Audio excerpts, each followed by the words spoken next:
Hello, soulmates. Welcome to the Honest Academy. Welcome to another interesting tutorial from us. So, in this video, we're going to be looking at how to draft what we saw in the picture.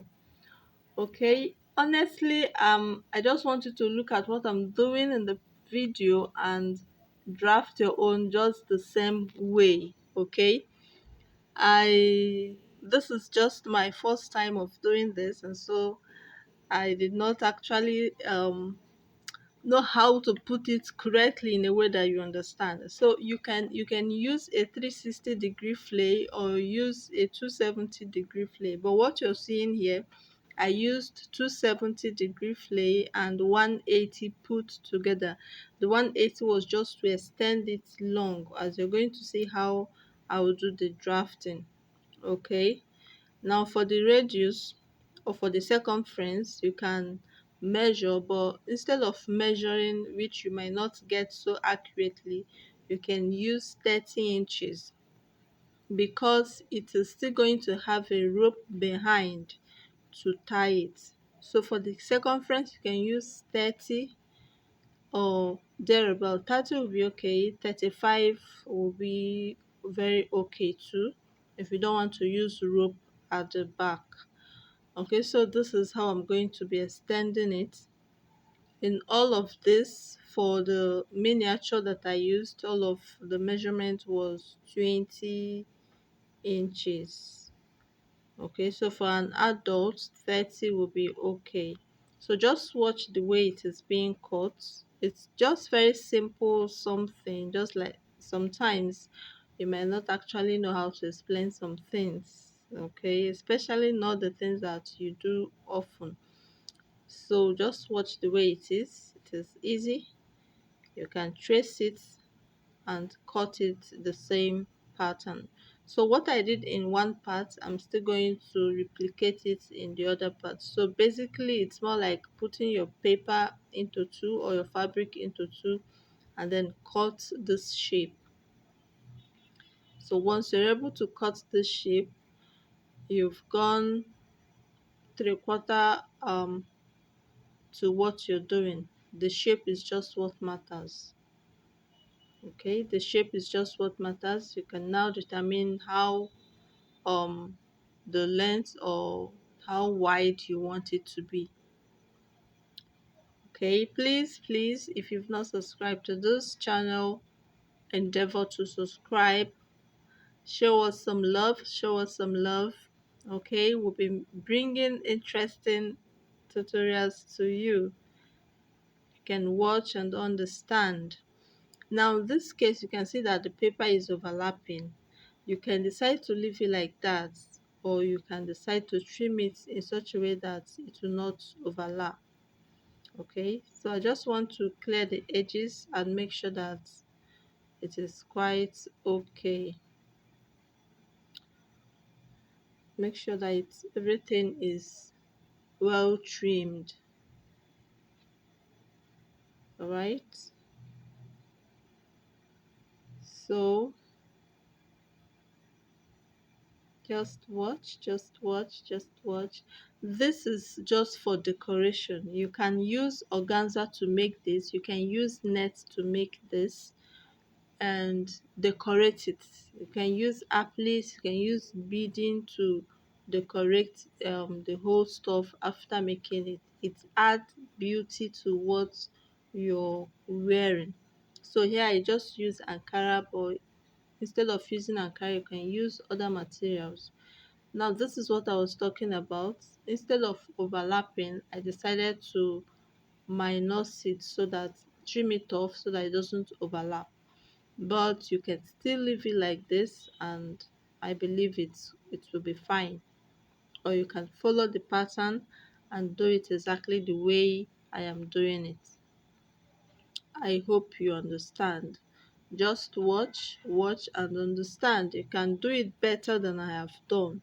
Like I said before, this is just the first trial.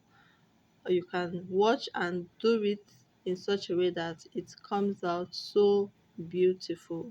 And of course, I didn't get this idea from anywhere. I'm just doing it on my own, and it came out fine. So by the time I use a better fabric and everything and do it a second time, it's just going to be wow, right?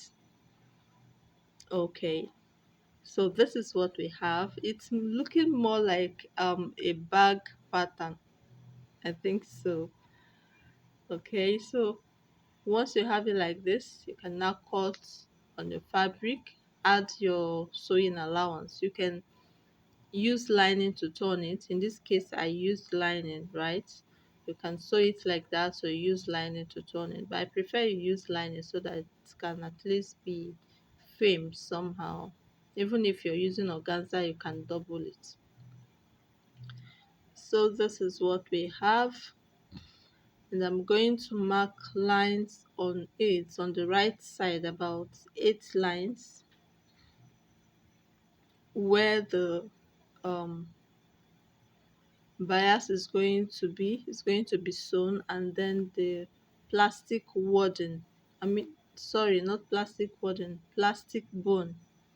So I drew lines like 8 inches, 8 lines, sorry, pardon me, 8 lines. On these 8 lines, we're going to be sewing our bias. Okay, after sewing the bias, you can now insert your plastic bone in it. Now the straight bias comes before the curved bias, so that you can use it to close up the sewing of the straight ones. Then at this part, we're not going to insert anything inside. We're just going to use the bias to tape it round. Okay, and while you give allowance too, um there's no need for allowance, sorry. You can just use the tape, the bias, to cover up everything. My advice is just to watch and see how it's done. So here we've sewn the bias and we've added the boning. This is what it's looking like. Now you don't want the boning to get to the edge of your pieces because of the bias that will be used to tape the mouth. So we're going to be cutting it like ½ inch in, so that we can have space to sew the bias that we use to cover the edge of this cage art. In case you don't know, this is also a cage art. We can call it a neck cage art, right? Any name you give it is just there. So this is what it's going to look like. We'll do that in all of them. Now we've sewn the bias for the upper parts and the lining put together, so we're going to insert our bone inside right round, and it's going to give it some structure, make it frame and stand. Right, so this is how you insert your own boning. Everything you watch here is just an idea for you to do greater things. Yes, I know you have your own mind and you can achieve whatever you set your mind to do. So don't just limit yourself to what you're watching. As you watch and get inspiration, do amazing things. So we're going to use this bias to tape the mouth, the rough edges, to make it look neater. Okay, so this is what it's looking like. This is just what it's going to be looking like. So you can decide to iron it, or you can decide to leave it like that, depending on what you use to sew it. So dear soulmates, this is me attaching the rope that you can use to tie it behind in case it's going to fall off, in case you need to do some styling and all that. Feel free to subscribe to this channel. Thank you.